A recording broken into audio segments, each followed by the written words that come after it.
আসসালামু আলাইকুম। আমাদের জীবনে তো প্রতিনিয়ত আলো আর অন্ধকারের মধ্যে একটা লড়াই চলতে থাকে, তাই না?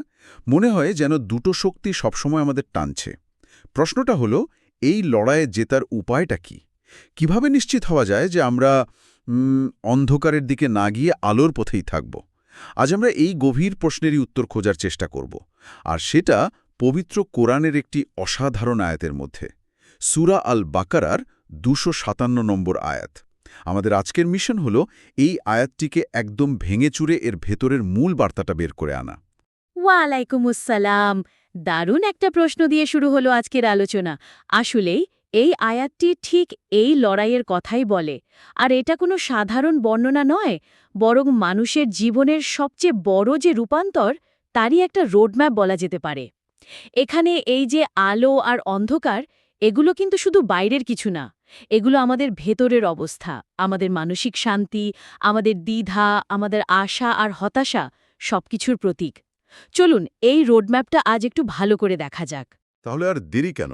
আমরা আলোচনা করছি সূরা আল বাকারার ২৯৭ নম্বর আয়াত নিয়ে। প্রথমে যদি আয়াতটির তেলাওয়াতটা আমরা শুনে নিই। অবশ্যই। আউযুবিল্লাহি মিনাশ শাইতানির রাজিম। আল্লাহু ওয়ালিয়ুল্লাযিনা আমানু ইউখরিজুহুম মিনাজ-জুলুমাতি ইলান-নূর ওয়াল্লাযিনা কাফারু আউলিয়াউহুমুত তাগুতু ইউখরিজুনাহুম মিনান-নূরি ইলাজ-জুলুমাত উলাইকা আসহাবুন নার হুম ফিহা খালিদুন। সুবহানাল্লাহ। এর সরল বাংলা অনুবাদটি হল, আল্লাহ মুমিনদের অভিভাবক। তিনি তাদের অন্ধকার থেকে আলোর দিকে বের করে আনেন। আর যারা কুফরি করে, তাদের অভিভাবক হল তাগুত। তারা তাদের আলো থেকে বের করে অন্ধকারের দিকে নিয়ে যায়। তারাই আগুনের অধিবাসী, সেখানে তারা চিরকাল থাকবে। আয়াতটা শোনার পরেই এর ওজনটা কিন্তু অনুভব করা যায়। কিন্তু যে কোনো কথার গভীরতা বুঝতে হলে তার প্রেক্ষাপট জানাটা খুব জরুরি। এই আয়াতটি ঠিক কখন বা কেন বলা হয়েছিল, এর পেছনের ঘটনাটা কি? ঠিক পয়েন্টটা ধরেছেন। প্রেক্ষাপট ছাড়া কোরআনের অনেক আয়াতের আসল স্বাদটা পাওয়া যায় না। এই আয়াতের শক্তি বুঝতে হলে এর ঠিক আগের আয়াতে, অর্থাৎ ২৫৬ নম্বর আয়াতে একটু কান পাততে হবে। সেখানে বলা হয়েছে লা ইকরাহা ফিদ্দিন, মানে দিনের ব্যাপারে কোনো জবরদস্তি নেই। এখন মনে প্রশ্ন আসতেই পারে, কেন কেন জবরদস্তি নেই? এই ২৫৭ নম্বর আয়াতটি হল সেই কেনর উত্তর। ও আচ্ছা, তার মানে এটা আগের আয়াতেরই একটি ব্যাখ্যা বা কন্টিনিউয়েশন। একদম। আল্লাহ যেন বলছেন জবরদস্তির কোনো প্রয়োজনই নেই, কারণ দুটো পথকে একদম পরিষ্কার করে দেয়া হয়েছে। একটা পথ আলোর মতো উজ্জ্বল, যেখানে সবকিছু স্পষ্ট দেখা যায়, আর অন্য পথটা অন্ধকারের মতো, যেখানে পদে পদে বিপদ আর বিভ্রান্তি। যখন সত্য আর মিথ্যা দিনের আলোর মতো পরিষ্কার, তখন তো কাউকে জোর করে পথে আনার দরকার হয় না, তাই না? পছন্দটা ব্যক্তির হাতেই ছেড়ে দেয়া হয়েছে, কারণ ফলাফলের ছবিটাও তো পাশে এঁকে দেয়া হয়েছে। বাহ! তার মানে এটা নিব্বেল্য স্বাধীনতার ঘোষণা। আচ্ছা, তাহলে চলুন আয়াতের ভেতরে ঢোকা যাক। প্রথম শব্দটাই তো অসাধারণ। আল্লাহু ওয়ালিয়ুল্লাযীনা আমানু। আল্লাহ মুমিনদের ওয়ালি। এই ওয়ালি শব্দটাকে আমরা সচরাচর বন্ধু বলে চালিয়ে দিই। কিন্তু এর অর্থ কি তার চেয়েও অনেক বেশি কিছু? অনেক অনেক বেশি। ওয়ালি শব্দটা আরবি ভাষার অন্যতম গভীর একটা শব্দ। বন্ধু বললে এর প্রতি আসলে সুবিচার করা হয় না।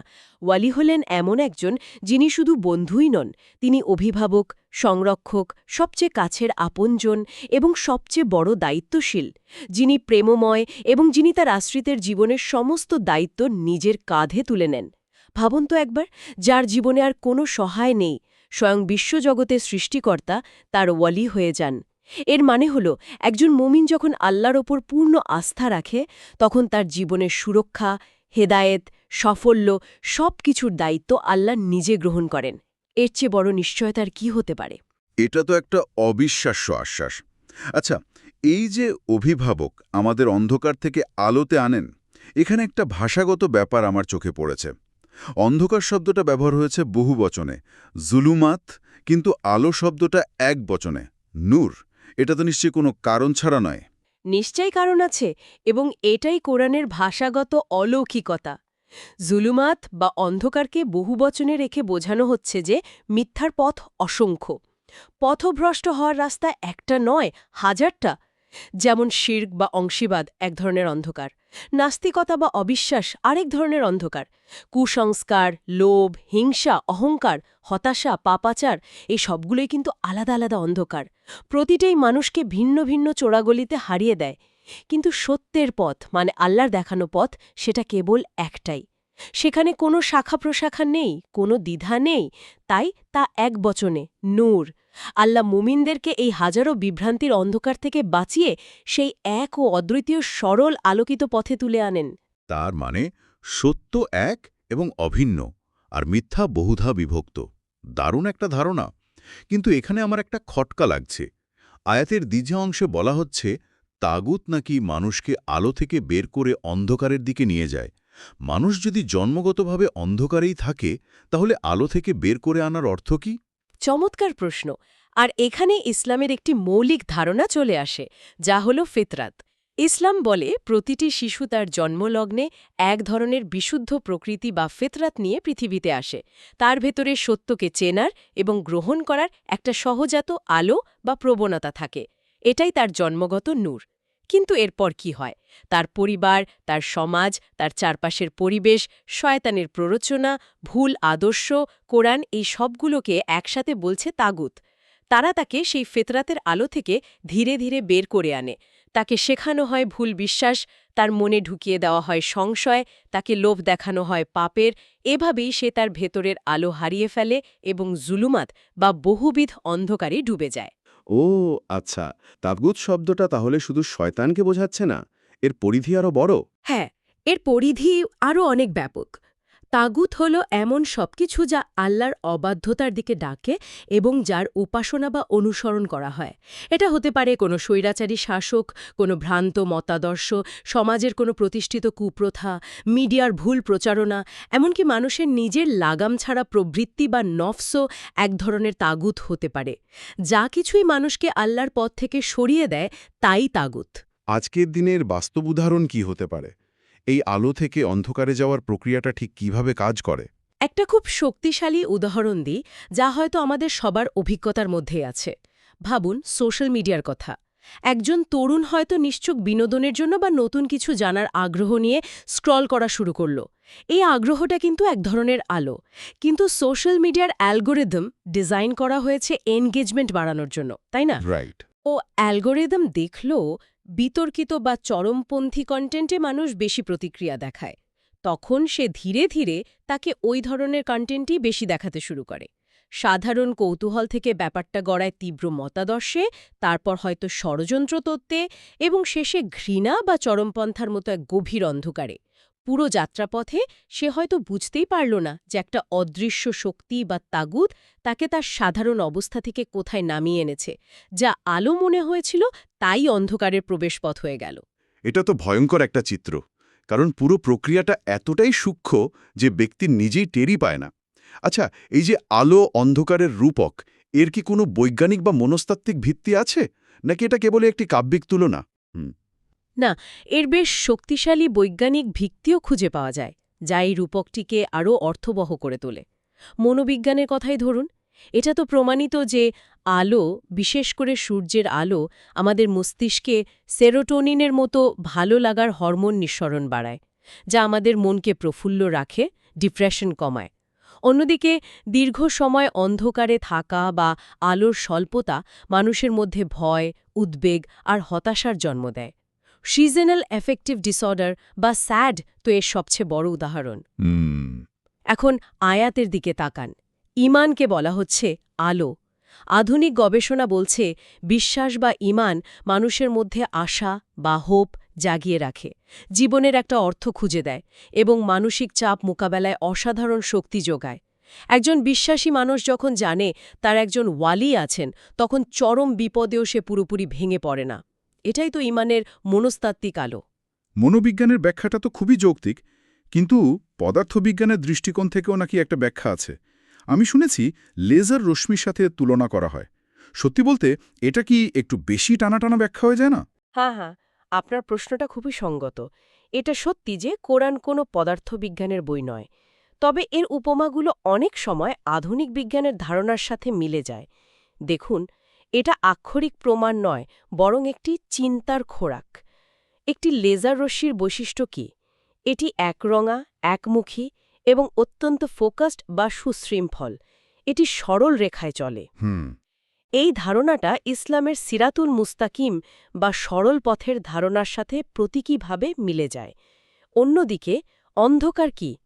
পদার্থবিজ্ঞানের ভাষায় অন্ধকার হল আলোর অনুপস্থিতি, একটি বিশৃঙ্খল বা খাওটিক অবস্থা। আরও গভীরে গেলে সাধারণ সাদা আলোকে যদি প্রিজমের মধ্যে দিয়ে চালনা করা হয়, তবে তা ভেঙে গিয়ে 7টি ভিন্ন রঙে বিভক্ত হয়ে যায়, তাই না? হ্যাঁ, রংধনু। ঠিক, এই বিভক্তিকেও বহুধা বিভক্ত মিথ্যার প্রতীক হিসাবে দেখা যেতে পারে। কোরআনের নূরকে একবচনে রেখে সেই একমুখী অবিভক্ত সত্যের দিকে এবং জুলুমতকে বহুবচনে রেখে সেই বিশৃঙ্খলা ও বিভক্ত মিথ্যার দিকেই ইঙ্গিত করা হয়েছে। কাজেই এটা একটা চমৎকার রূপক যা ধারণাটাকে বুঝতে সাহায্য করে। আচ্ছা, এখানে আমি তো থামিয়ে একটা ভিন্ন প্রশ্ন করতে চাই। আমি যদি একজন অবিশ্বাসীর দৃষ্টিকোণ থেকে দেখি, সে তো উল্টো কথাটাই বলবে। সে বলবে ধর্মই তো এক ধরনের অন্ধকার, যা মানুষকে যুক্তির আলো থেকে দূরে সরিয়ে রাখে। বিজ্ঞান আর মুক্ত চিন্তাই হলো আসল নূর। এই যুক্তির জবাবে আয়াতটি কি বলে? খুবই গুরুত্বপূর্ণ একটি প্রশ্ন, এবং এই আয়াতটি এরও জবাব দেয়। খেয়াল করুন, আয়াতটি ইমানের তুলনা কুফরের সাথে করেছে, যুক্তির সাথে নয়। আল্লাহর নূরের বিপরীতে যা আছে তা হল তাগুতের জুলুমাত। তাগুত মানে হল সীমা লঙ্ঘনকারী, স্বৈরাচারী শক্তি। এটি অন্ধবিশ্বাস, কুসংস্কার এবং দমনপীড়নের প্রতীক। ইসলাম কখনো যুক্তি বা জ্ঞানচর্চাকে নিরুৎসাহিত করে না, বরং উৎসাহিত করে। কোরআনের নূর বা আলো হল সেই পর্যায়ে যেখানে মানুষের আত্মা ও বুদ্ধি উভয়ে সর্বোচ্চ স্তরে বিকশিত হয়। আচ্ছা। এটা জীবনের উদ্দেশ্য খুঁজে পাওয়ার আলো, নৈতিক স্বচ্ছতার আলো। অন্যদিকে অনেক সময় নিঃস্বক বস্তুবাদী বা নাস্তিক্যবাদী দর্শন মানুষকে চূড়ান্তভাবে জীবনের অর্থহীনতা বা নাইলিজমের এক গভীর মনস্তাত্ত্বিক অন্ধকারে নিক্ষেপ করে, যেখানে কোনো কিছুরই কোনো চূড়ান্ত অর্থ থাকে না, কোনো নৈতিক ভিত্তি থাকে না। সেটাও তো এক ধরনের জুলুমাত।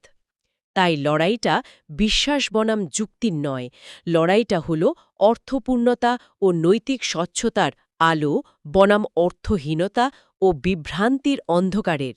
বাহ, এভাবে তো কখনো ভাবিনি। বিষয়টা তো তাহলে আরও গভীর।